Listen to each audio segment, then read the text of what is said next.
Territorio Reportaje. Porque todos tenemos una historia que contar. Con el periodista Agustín del Castillo.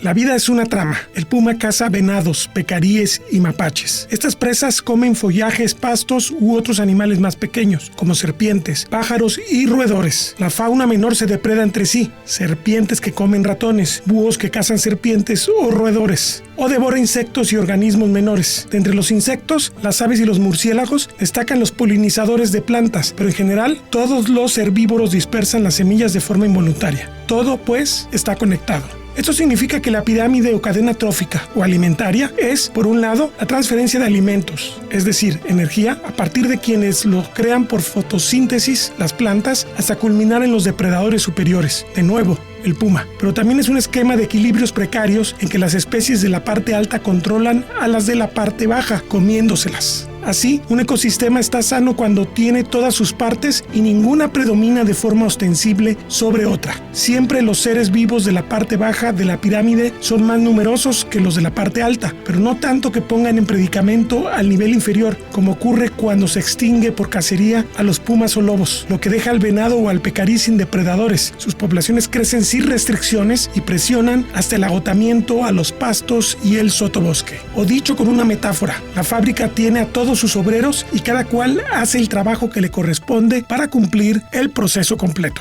Es un equilibrio claramente amenazado en el caso del Bosque La Primavera, la principal área natural protegida de la región conurbada de Guadalajara, cuya historia geológica, convulsa y dinámica se extiende por los últimos 140,000 años. Hay un claro diagnóstico de los males actuales que la rodean: fraccionamientos residenciales, asentamientos irregulares, carreteras pavimentadas de 4 a 8 carriles que cortan su comunicación con otros valles y montañas, tiraderos de basura clandestinos, balnearios con visitación incontrolada, espacios agrícolas, cotos de caza irregular, accesos incontrolados de humanos y de fauna exótica, perros, gatos, palomas, insectos, naves industriales que reciben contenedores de muchas partes del mundo sin controles biológicos, bancos de material geológico que extraen sus suelos y modifican sus cauces. Son hoy las principales amenazas para la supervivencia de sus ecosistemas, sea adentro o afuera del polígono protegido.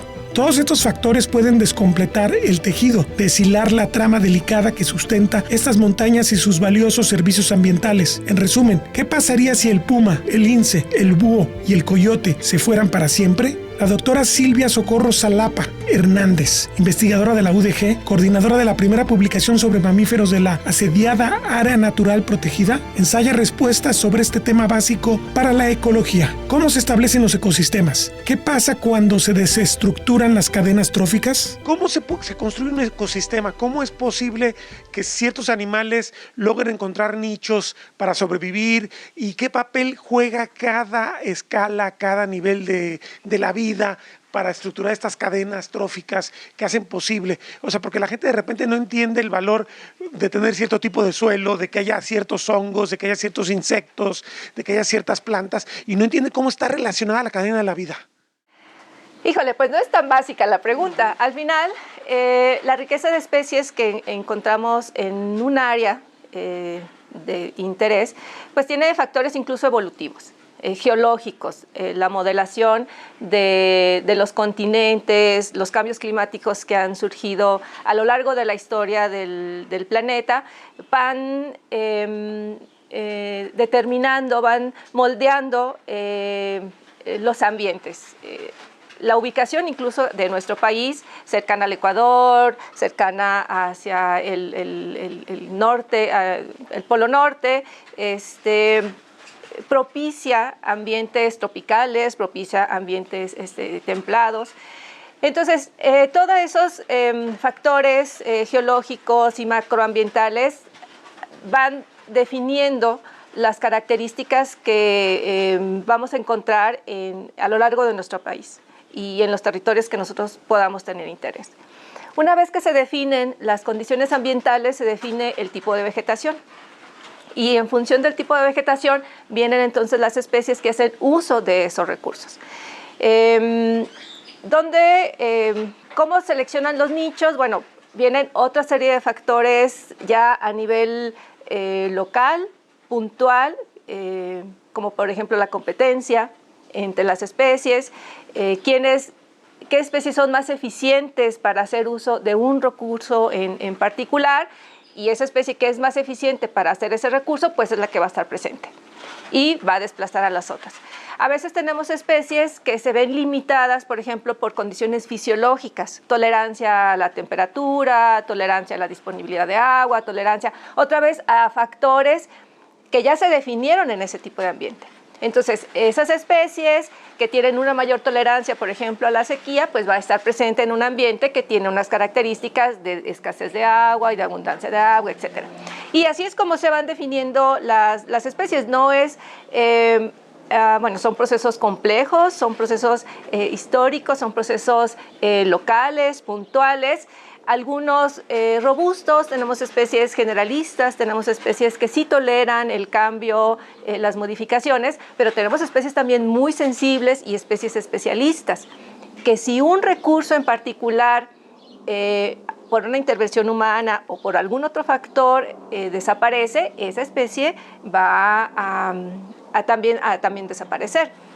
Y ese es el problema, pues, o esa es la complejidad de la riqueza, que está detrás de la riqueza que vemos en las diferentes áreas.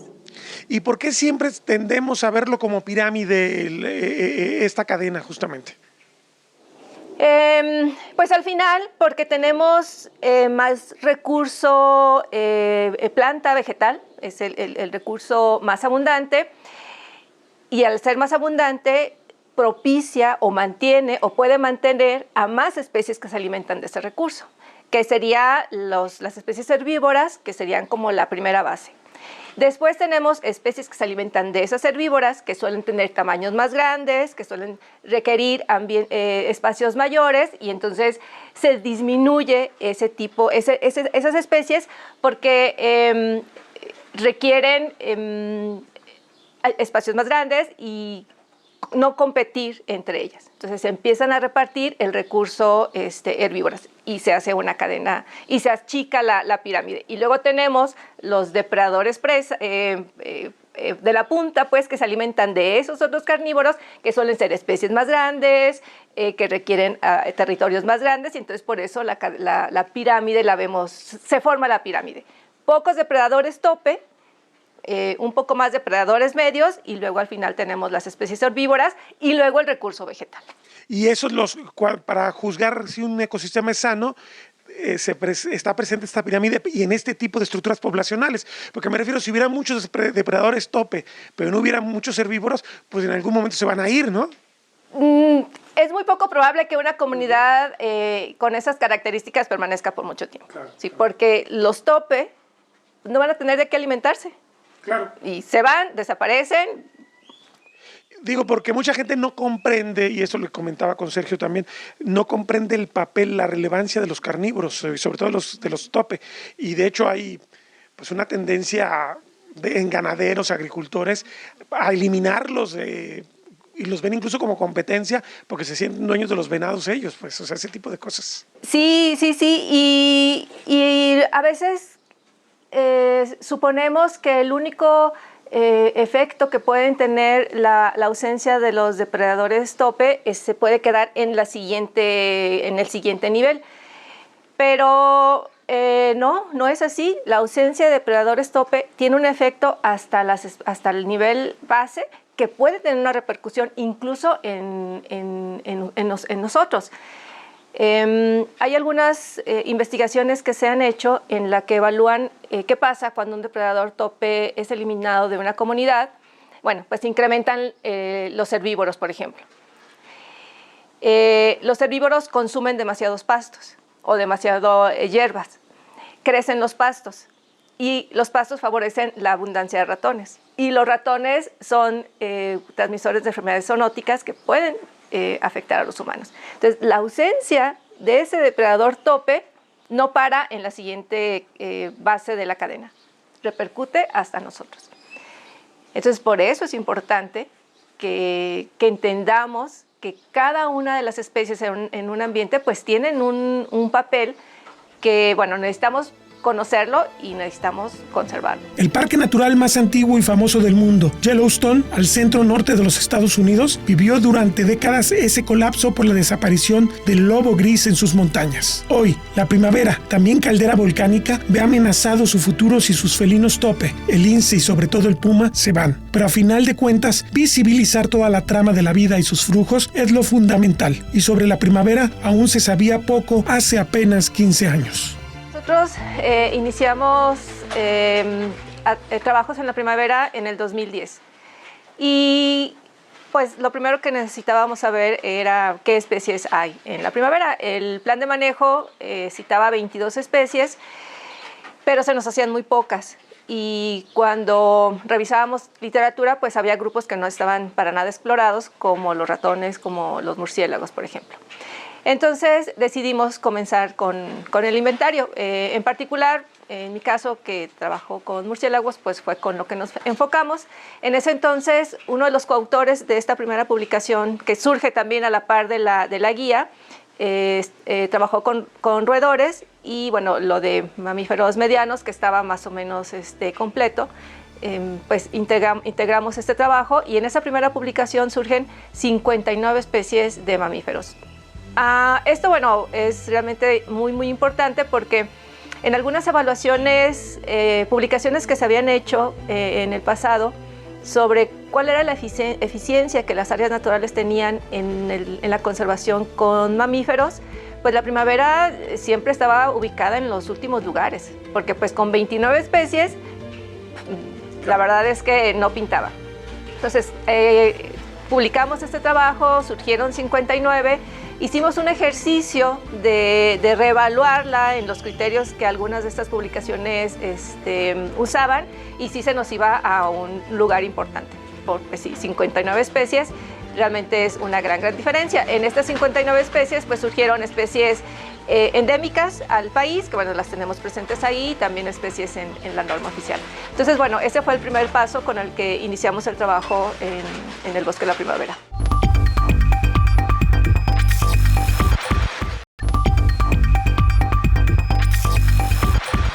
¿Cómo nació el proyecto de monitoreo de fauna que sostiene el Centro Universitario de Ciencias Biológicas y Agropecuarias de la UDG? El doctor Sergio Guerrero Vázquez lo explica. El proyecto nace a finales del 2016, un poco empujado por el tema del macrolibramiento.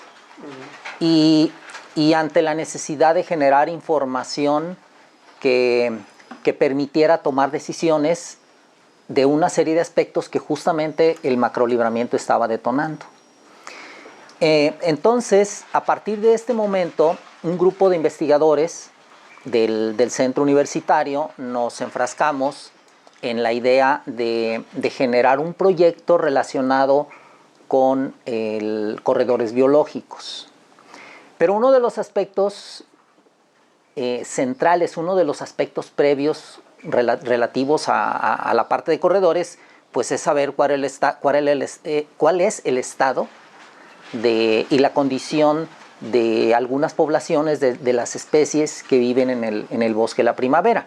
La idea era que el Bosque de la Primavera se convirtiera como el nodo central de todo un análisis de corredores biológicos que permitiera conectar otras áreas como Tequila, Barrancas, Cerro Viejo, Sierra de Quila, etcétera, etcétera. Entonces, esto fue un poco la idea del origen del proyecto. A principios del 2017, nosotros iniciamos con un trabajo de monitoreo, pero partiendo de la idea de que los sitios en donde instaláramos el equipo de fototrampeo permitiera un trabajo de mediano o largo plazo. Entonces, iniciamos originalmente 2017, enero 2017, colocamos las primeras cámaras, diseñamos todo un diseño experimental, hicimos todo un diseño experimental que nos permitiera ubicar las cámaras de tal forma que pudiéramos tener datos que permitieran hacer análisis relacionados con abundancia, uso de hábitat, ocupación, etcétera, etcétera, pensando sobre todo en generar información para la toma de decisiones en el manejo del bosque. Y un poco la idea central era cómo se comportan las poblaciones en términos de su abundancia a lo largo del tiempo. Esto es, no quedarnos solo con una ventana de tiempo, porque eso nos da información muy parcializada. La idea era primero generar datos que nos permitieran como evaluar la dinámica espaciotemporal de las especies y después, junto con esos datos, cruzarlos con otros factores como por ejemplo condiciones de hábitat e incluso variables de tipo antrópico que nos permitieran detectar el efecto de estas variables sobre posibles cambios en las poblaciones. Entonces esa fue como la idea original del proyecto. Dado que el proyecto en realidad estaba inmerso en dos componentes, un componente relacionado con el monitoreo propiamente y otro componente relacionado con sistemas de información geográfica. El componente de sistemas de información geográfica, que es donde está inmersa la parte de la identificación de esos corredores, la hizo el doctor Raimundo Villavicencio con su equipo de trabajo. Y estas dos ideas fueron las que llevamos y planteamos al OPD. Lo que revelan casi 7 años de monitoreos, una asombrosa diversidad. Supongo que ya los monitoreos que han hecho desde 2016 para acá, estamos hablando que han pasado ya, vamos por cumplir 7 años. Entiendo que son ya 6 monitoreos que han hecho. 6 monitoreos hasta ahora. Hasta ahora, y supongo que van a recoger los datos del último monitoreo en este mismo mes. Sí, de hecho, bueno, acabamos ya justamente la semana pasada de recoger el equipo. Dejamos un equipo en un sitio muy particular con ciertas condiciones muy peculiares donde encontramos datos interesantes y queremos seguir valorando lo que está ocurriendo en ese sitio, pero prácticamente la información ya la recogemos, ya la tenemos con nosotros. Aquí lo interesante es que conforme nosotros vamos a visitar nuestras cámaras entre 2 y 4 semanas más o menos, jalamos la información, bajamos la información y la vamos sistematizando en el proceso, de tal forma que cuando yo retiro mis cámaras hacia el final del periodo, pues prácticamente lo que voy a incorporar es lo del último mes de datos. Entonces, ahorita ya tenemos nuestro sistema ya alimentado con los últimos datos. Con ese sistema generamos una base de datos y es esta base de datos la que posteriormente nosotros utilizamos para hacer todos los análisis a detalle dependiendo de las preguntas de investigación que tengamos en la cabeza. Bueno, ¿qué nos dice hasta ahora el trabajo que ustedes han hecho respecto a la existencia de fauna en el bosque de la primavera, su composición, sus dinámicas,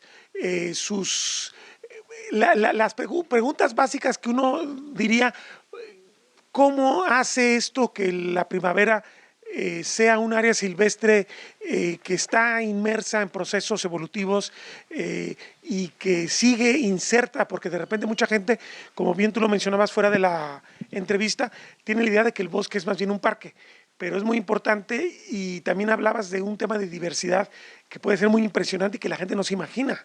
Sí, justamente, mira, en el 2014 se hizo un análisis, justamente lo encabezó la doctora Silvia Salapa, del cual derivó una publicación y derivó esta guía de mamíferos del bosque de la primavera.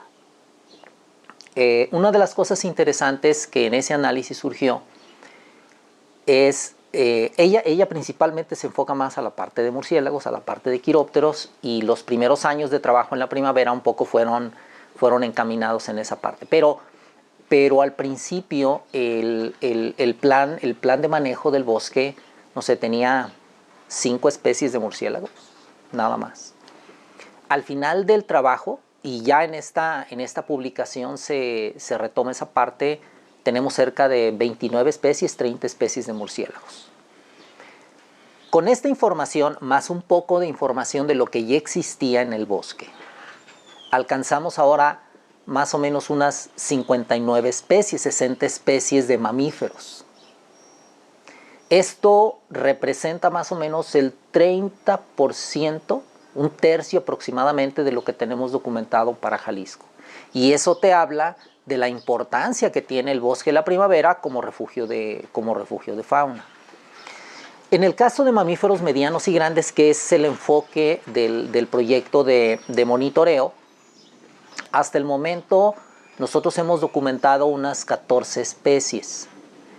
Obviamente no tenemos registros de especies nuevas como sí ocurría o ha ocurrido, por ejemplo, cuando se trabaja con roedores o cuando se trabaja con murciélagos. Es lógico, ¿no? Un animal grande se nota. Totalmente, totalmente. Entonces hemos registrado alrededor de 14 especies. Evidentemente, de estas 14 especies llama mucho la atención la presencia de algunos felinos, que es un poco el foco de atención porque finalmente son especies clave, son especies centrales dentro de un ecosistema y de alguna manera el efecto que puedan tener ciertos fenómenos, ciertos factores con estas especies repercute en el resto de las especies. Antes de que me expliques el papel valioso que tienen estas especies en el funcionamiento de los ecosistemas, me hablas de 14 entonces especies de mamíferos medianos y grandes.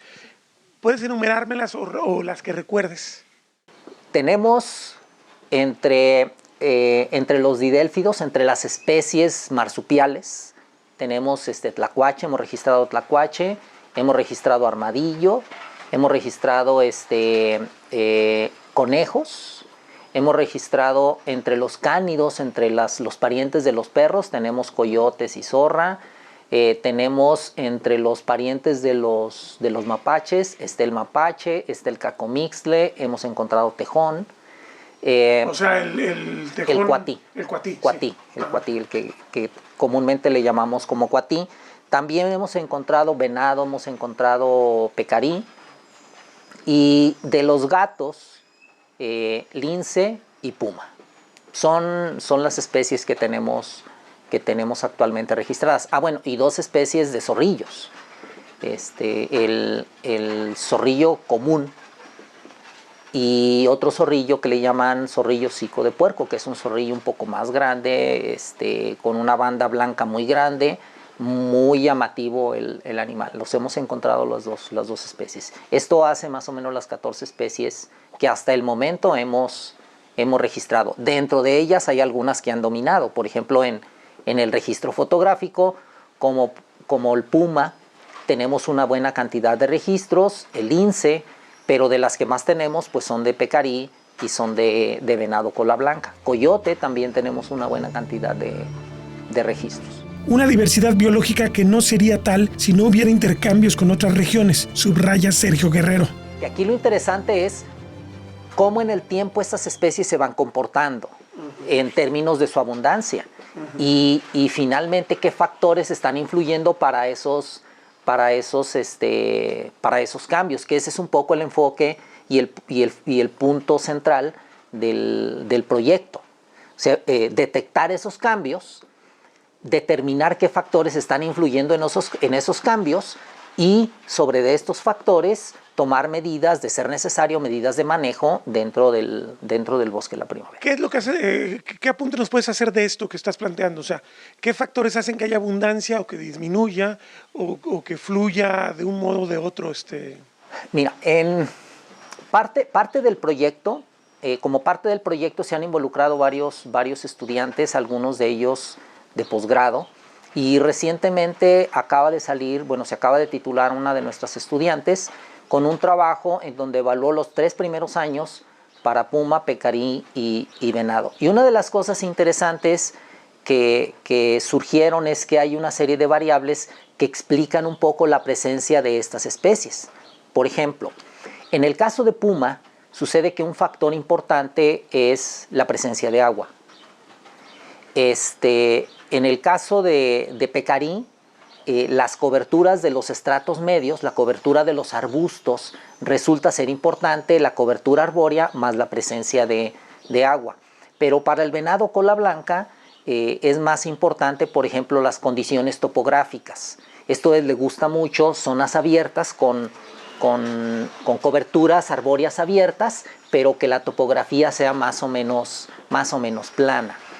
Estos elementos de alguna manera nos permiten como detectar esos factores, esos elementos que posteriormente deberán ser utilizados para cuestiones de manejo. Por ejemplo, también un factor importante en el bosque es que con cierta regularidad se hace chaponeo en algunas zonas.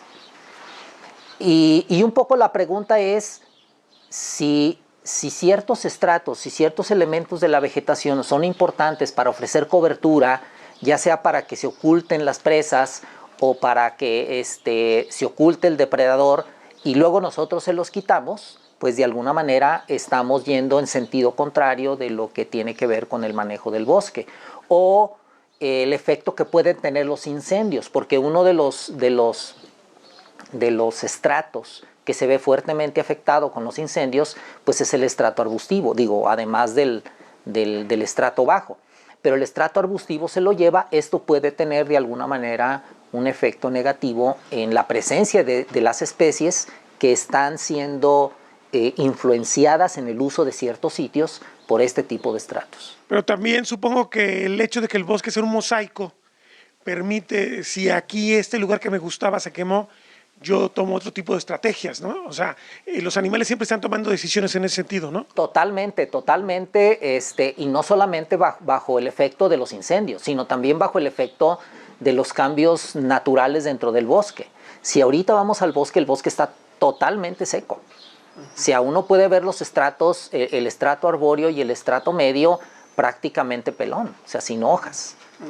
Y eso de alguna manera tiene un reflejo incluso en los datos que nosotros estamos detectando, porque claramente los meses secos encontramos menos registros, los meses más pegados a las lluvias tenemos más registros.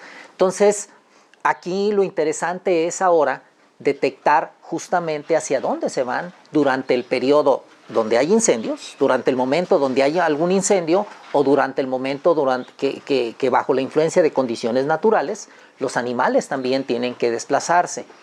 Y en este sentido, esas pequeñas cañadas que se encuentran en la primavera, si ahorita las visitamos, vamos a encontrar evidentemente mucho más o algo más de humedad que se refleja en pastos un poco más verdes respecto de las zonas más expuestas, vegetación con un poco más de cobertura, y esto ayuda a la presencia de la fauna. Vamos, finalmente puede ser que estén funcionando como zonas de refugio durante periodos de sequía o bien durante otro tipo de la influencia de otro tipo de factores como los mismos incendios. Y supongo, no sé, de repente también las condiciones cuando son hostiles hacen que se desplacen del bosque por los corredores.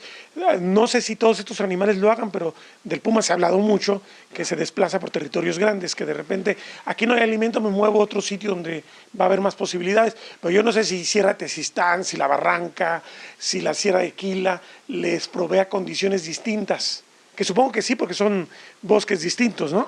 Esa es una de las preguntas centrales justamente que deberíamos de estar buscando la forma de responder para tratar de entender la dinámica de estas especies fuera del propio bosque la primavera, hacia dónde se van, hacia dónde se mueven, qué sitios utilizan.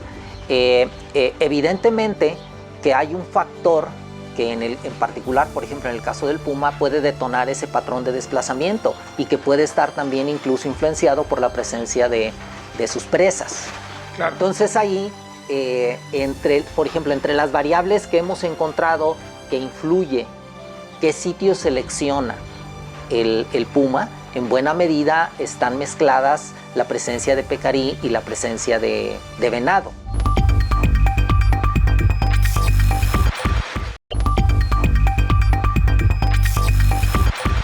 Una de las constataciones dramáticas es que el bosque en la primavera está seriamente amenazado y podría degradarse a isla biológica, advierte el investigador de la UDG. Uno de los puntos importantes en el proceso de detección de corredores es primero la identificación de esos corredores.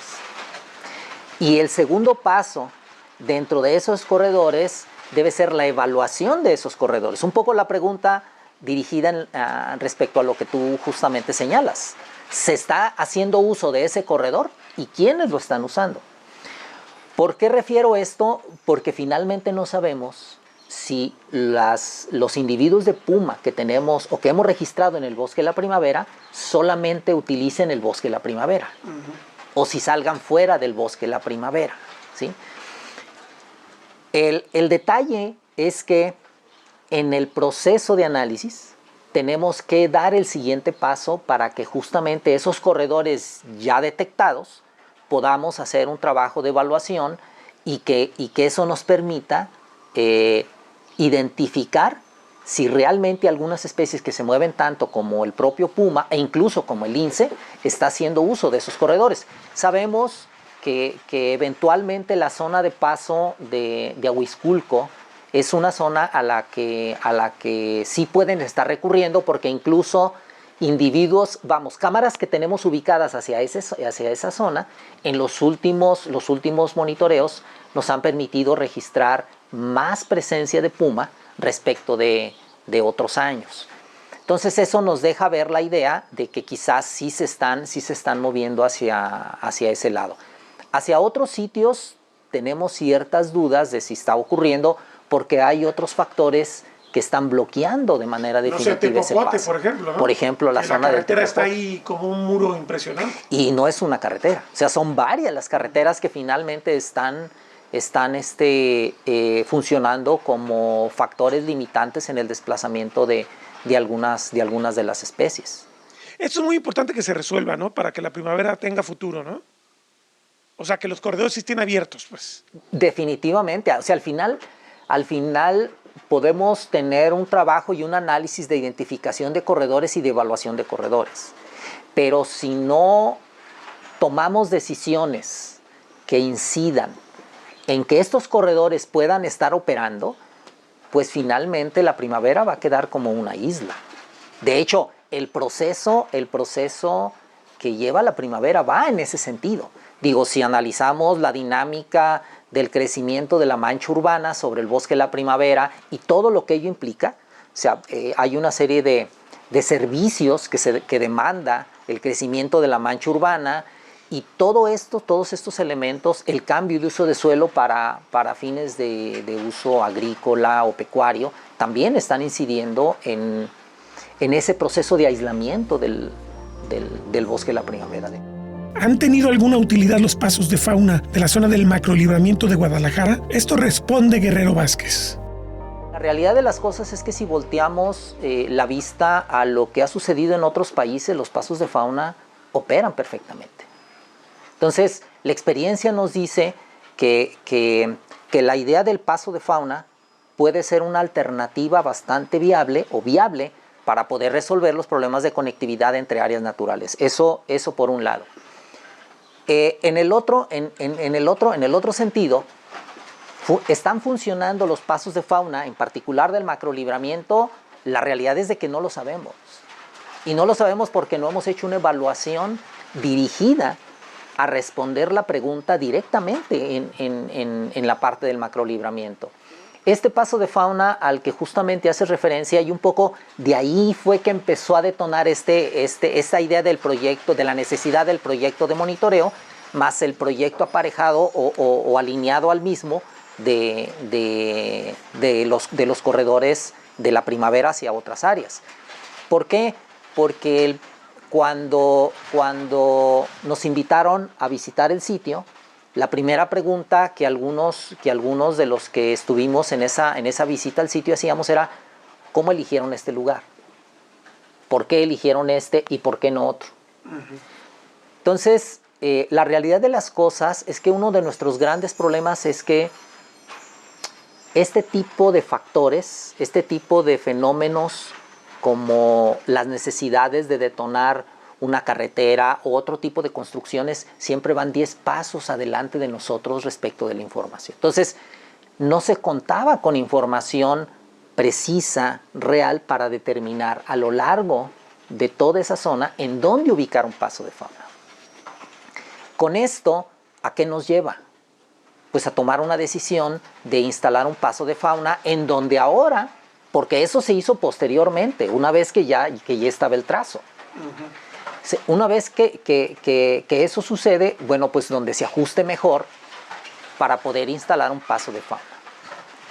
Y eso lleva la posibilidad de que quizás el paso de fauna, al no ser el sitio adecuado, al no ser el mejor lugar, pues finalmente no funcione y termine siendo utilizado o para el paso de ganado o para el paso de la gente con vehículos. Y entonces, más que un paso de fauna, ofreces la posibilidad de que el fenómeno de desplazamiento de la gente entre ambos sitios se incremente. Presione más a la fauna. Presione todavía más a la fauna y al bosque, que en este caso ese es un poco el problema.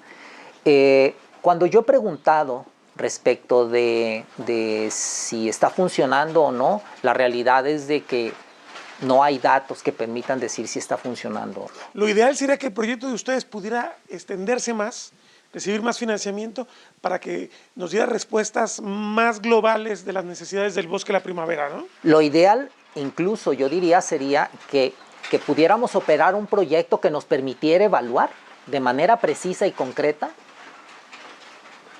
si los pasos de fauna, porque no es el único, evidentemente este es un paso elevado y ese fue el que se instaló. En el proyecto mismo se ha hecho alusión a otros pasos de fauna deprimidos, utilizando un poco el concepto de lo que tú dices, utilizar estos afluentes, estas zonas de afluente, para que de manera natural puedan ser utilizados por la fauna. Pero bueno, la idea sería entonces evaluar de manera directa si esos pasos de fauna están operando o no y qué tanto están operando, qué tan bien están funcionando. El otro problema que luego viene es que si no hay un trabajo de protección o de conservación de las zonas donde está asociada el paso de fauna, pues entonces la otra zona se puede convertir, o la zona adyacente en donde se ubica el paso de fauna se puede convertir en un área de cultivo o en un área de uso pecuario o de otra cosa. Entonces, al final... Estoy pensando en este incendio que ocurrió hace 2 semanas en la zona de San Martín de Hidalgo y Ahuizculco, Tala y San Martín de Hidalgo. Me imagino que eso impacta al corredor, porque pues esa es la zona justamente por donde los animales se desplazan de Sierra de Quila hacia la primavera, ¿no? Totalmente. ¿Va a haber algún efecto que no sé si la gente de Ahuizculco lo vaya a medir? La gente de Ahuizculco había venido trabajando incluso con monitoreo de fototrampeo en la Sierra de Ahuizculco. Y justamente ellos estaban asociados al mismo proyecto de lo que nosotros teníamos. Era parte del grupo que originalmente se construyó con estos fines y con estos propósitos. Sin embargo, nuevamente, el tema de los recursos fue limitando el proyecto. Ahora habría que ver, y es incluso una buena oportunidad para volver a incidir con el fototrampeo en esa zona y tener datos más reales para saber qué está pasando, incluso el efecto que pudo haber tenido el incendio sobre el paso de fauna.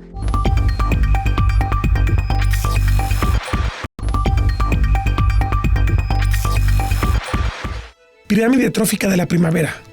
Piso 1, el suelo, bacterias, microorganismos, hongos y micorrizas, es decir, asociación de hongos en las raíces de las plantas. En 1 metro cuadrado suelen vivir miles de millones de bacterias. Piso 2, plantas con flores, hierbas y árboles. Son los organismos capaces de fabricar sus propios alimentos a través de la fotosíntesis y de esta manera fijan el carbono atmosférico, capturan el agua de la lluvia y la infiltran y generan oxígeno. Piso 3. Consumidores primarios, mariposas y polinizadores. Entre estos, varias especies de murciélagos. Tienen una relación simbiótica con las plantas con flores. Están los insectos comedores de hojas que mantienen el control sobre las plantas y de diversos parásitos que permiten equilibrio de las poblaciones. Piso 4. Insectos devoradores de insectos vegetarianos o de vertebrados pequeños. Anfibios como indicadores de la calidad del hábitat, pues son muy sensibles a los cambios. Piso 5. Algunos reptiles y pájaros devoradores de insectos. Murciélagos insectívoros. Piso 6. Herbívoros, venado cola blanca, pecarí, armadillo. Depredadores de animales pequeños como serpientes, mapaches y lechuzas.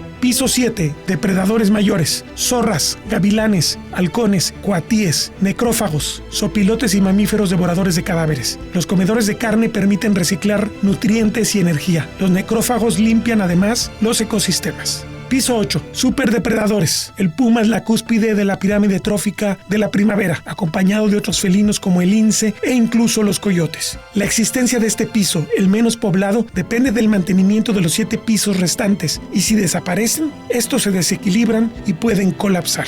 Los murciélagos, los grandes incomprendidos, son parte de la magnífica diversidad de la primavera. La doctora Silvia Socorro Salapa Hernández describe su enorme relevancia. En ese trabajo registramos 27 especies de murciélagos. De las 3 o 4 que manejaba el plan de manejo, llegamos a las 27. Como continuamos después de esa publicación con investigación en murciélagos, actualmente estamos cerca de los 33 especies de murciélagos. Entonces, la verdad es que es una riqueza considerable. O sea, ya no podemos hablar, habría que actualizar la guía y habría que agregar 4 o 5 especies más, por lo menos. Sí, una actualización de ese trabajo sería interesante porque sí ya tenemos más especies. Ahora, el murciélago suele ser un animal muy incomprendido y sobre todo lo más impresionante es que la gente no los quiere, pero no valora el enorme papel que tiene para la vida, para la calidad de vida y para la economía incluso humana. Sí, son ciertamente los mamíferos más satanizados, mal queridos. Pues quizás mucho de esto sea producto de la televisión. La mayoría de la gente los suele ver los asocian a que transmiten la rabia, que chupan la sangre y que son del mal. Pero aunque sí tenemos especies que se alimentan de sangre, la gran mayoría de las especies de murciélagos se alimentan de insectos, por ejemplo. El 70% aproximadamente de la riqueza de murciélagos comen insectos. Los murciélagos son animales que vuelan, son los únicos mamíferos que desarrollaron el vuelo activo y esto tiene muchas implicaciones para su ecología y sus hábitos. No pueden ser muy pesados porque sería muy costoso el vuelo. Entonces no almacenan grasa, no engordan. Ellos tienen que salir a comer todas las noches. Debido a la cantidad de energía que consumen al volar, su consumo de insectos es considerable. Entonces pueden llegar a consumir una comunidad de murciélagos en un área toneladas de insectos al año. Dentro de esos insectos que comen, hay muchos que son plaga. Hay muchos que son insectos que sabemos nos transmiten enfermedades. Entonces, este grupo de murciélagos en particular son fundamentales para el control de las poblaciones de insectos. Ese es el grupo más numeroso, pero luego tenemos a las especies que se alimentan de frutas, que están más asociados hacia los ambientes tropicales por el tipo de ambiente. Y estas especies tienen la conducta de ir a un árbol, toman el fruto y se lo llevan a comérselo a otro sitio. Al hacer eso, dispersan las semillas. Como sobrevuelan incluso áreas deforestadas, clareadas por cualquier causa, sin ningún problema, a veces van volando, van defecando y las semillas caen sobre esas áreas alteradas o clareadas y favorecen la regeneración de los árboles, la regeneración de las selvas. Y bueno, la dispersión de las semillas. Hay especies que sí requieren que la semilla se mueva fuera del árbol padre para poder germinar y bueno, este papel lo hacen los murciélagos. Dentro de esas especies tenemos algunas de las cuales incluso nosotros nos alimentamos. Entonces también nos vemos favorecidos por ese rol natural, ecológico le llamamos, que tienen estas especies de murciélagos. Y luego tenemos a las especies que se alimentan de néctar y polen, que son más o menos el 7% de las especies, y bueno, pues su papel como polinizadores, que es también muy, muy importante para cierto grupo de plantas en particular que han coevolucionado con los murciélagos y que son polinizadas únicamente por estas especies, principalmente las suculentas en general del país, que México es uno de los países de mayor riqueza de este tipo de plantas. Entonces, si los polinizadores de este tipo de plantas desaparecen, pues cuánta riqueza de estas plantas también podríamos perder. O sea, el tequila tiene que ver con todo esto. Sí, en cierta manera sí. El que se produce actualmente es por esqueje. Entonces ya el industrial, pues, no tanto, pero los sí. agaves dependen de los murciélagos, efectivamente. Muy bien. Ahora, ¿cómo ha sido la historia de estos de la conservación de los murciélagos respecto a la conservación del propio bosque de la primavera? Se les tenía poco identificados al principio, aunque mencionaban algunas especies, pero ¿ha sido efectivo el modelo de protección que tiene el bosque para que se preserven las poblaciones de murciélagos adentro del bosque por lo menos? Me hablaba también de que ha habido una dispersión o que de repente se van hacia otros sitios, incluso urbanos, pero no sé si esto es indicador de que las condiciones no están bien en el bosque o más bien sean un indicador de éxito, no sé. Bueno, estamos en ese proceso de análisis de información. El trabajo con murciélagos es un poco más complejo de la toma de datos.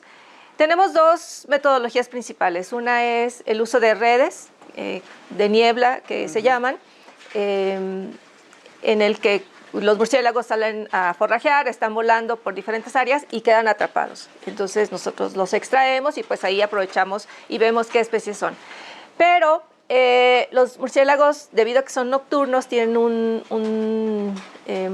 una forma de moverse en el ambiente que es a través de los sonidos bastante eficiente. Detectan las redes. Entonces el éxito de captura, principalmente de las especies insectívoras, es baja. ¿Qué quiere decir esto? Que necesitamos tiempo, esfuerzo para ir registrando a las especies. Los murciélagos están dotados de ecolocalizadores. Se usan unos artefactos llamados detectores acústicos para escuchar sus llamados. Entonces nosotros con ese equipo detectamos que está moviéndose, que está volando alrededor. Pero también es limitado, pues, porque depende mucho del alcance del micrófono, depende mucho de la... nosotros le decimos que hay especies de murciélagos muy gritonas y hay especies de murciélagos que tienen como voz más baja, vamos a decirlo así, que si no está a cierta distancia, el micrófono no lo detecta. Entonces también es tiempo, muestreo, para ir procurando la mayor registro de especies. En particular la viacústica, después de que se obtienen las grabaciones de campo, tenemos que ir al laboratorio, son muchas horas de revisión de grabaciones, porque hasta que revisamos las grabaciones es que sabemos qué especies son. Entonces, nos ha llevado tiempo saber qué especies hay. Después de saber qué especies hay, es cuáles son las más abundantes, para después poder nosotros saber si las estrategias de conservación o si los factores que están afectando al bosque de la primavera tienen un efecto sobre las abundancias o las poblaciones que tenemos en el bosque de la primavera. En el bosque de la primavera las especies más abundantes son las insectívoras, precisamente por el tipo de ambiente que tenemos. Sí hemos encontrado especies que se alimentan de frutos, pero en áreas muy particulares en las que precisamente tenemos ese tipo de recurso. Y las especies nectarívoras también están presentes, pero poco abundantes, porque también el recurso del que se están alimentando, que son agaves, es disperso. Entonces, no es fácil pues detectarlas porque van a estar presentes solamente cuando los agaves dispersos están en floración. Eso por un lado. O sea, estamos en la etapa del inventario, digamos que está bastante completo ahora sí, pero estamos en la etapa de qué especies son más abundantes. Nosotros hemos notado que hay algunas especies que sí se ven afectadas principalmente por los incendios. Tuvimos un trabajo de 6 años consecutivo, que íbamos una vez al mes. Entonces esto nos permitió precisamente ver que algunas especies después de los incendios bajaban sus poblaciones. Al ser especies que vuelan, es más factible que ante perturbaciones puedan dispersarse. Pasa el evento y pueden regresar a ciertas áreas. Entonces, no hemos todavía visto como un efecto positivo o negativo de las estrategias de conservación en los murciélagos. Todavía no podemos decir si los han favorecido o los han o no. La riqueza es alta, la abundancia de algunas de esas especies es alta, de otras abundancias es baja, que también es parte de lo natural, pero en una idea general vemos como un buen estado de conservación de los murciélagos con la situación o con la condición actual de la primavera. La naturaleza no es sencilla y la presunta armonía es muy engañosa, comentaba el famoso naturalista keniano Richard Leakey, reflexionando sobre estos equilibrios en su libro La Sexta Extinción, el futuro de la vida y de la humanidad, de 1998. Allí agrega un largo y luminoso párrafo con una anécdota que ilustra cómo funcionan los equilibrios y por qué son fundamentales. En el Museo Nacional de Historia Natural del Instituto Smithsoniano de Washington se expone una pieza que nunca deja de poner la carne de gallina a los visitantes. Una cocina de imitación totalmente infestada de cucarachas, cientos de miles, tal vez millones. Los visitantes que consiguen vencer la inmediata impresión visceral y leer la placa informativa se enteran de que la horda entomológica que tienen delante es la descendencia que tiene una sola hembra en el curso de su vida, por lo menos en teoría. Por suerte, esta fecundidad en potencia se realiza muy pocas veces. Hay algo que mantiene a raya esta fecundidad. Ese algo comprende recursos alimentarios limitados, competidores, predadores, agresiones climáticas, enfermedades y otros factores. Hasta aquí la cita de Richard Leakey. Por eso es justamente necesario proteger las cadenas tróficas que hacen posible los ecosistemas. Por eso, el vilipendiado depredador es tan valioso y el puma, el lince y el coyote deben permanecer como guardianes de la diversidad biológica del bosque la primavera. ¿Por cuánto tiempo más lo lograrán? Territorio Reportaje. Porque todos tenemos una historia que contar. Con el periodista Agustín del Castillo.